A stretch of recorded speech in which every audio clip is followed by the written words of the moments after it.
Kung nagbabalak ka ang bumili ng budget tablet ngayon 2025, baka ito na yung para sa'yo. Ito yung Lenovo Xiaoxin Pad 11 2025. Nagustuhan ko yung tablet na to dahil bukod sa maganda na yung build quality niya, ay kompleto pa ito ng mga ports. Meron din itong pogo pins kung saan pwede natin i-connect siya sa kanyang folio case na keyboard na din.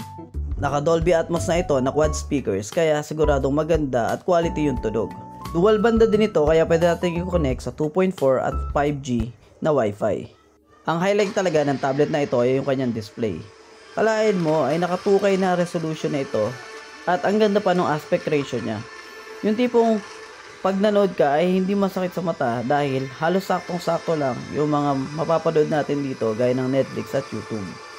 Maganda rin yung sound quality nito at talagang immersive siya. Hindi na-justify ng video na to kung gaano kaganda yung display. Isa pa nagustuhan ko dito ay yung kanyang processor na MediaTek 6300. Capable ito sa gaming dahil mas malakas ito sa mga processor ngayon na entry-level tablet.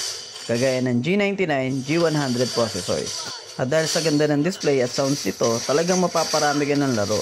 Dahil talagang mag-e-enjoy ka dahil ang laki na makikita mo dito sa screen. Dating 22,000 to pero ngayon nakasale siya. Kaya kung gusto nyo din bumili ng ganitong klase ng tablet, click nyo na lang yun nandiyan dyan sa may link or yellow basket para same tayo ng mabibili. Check out na!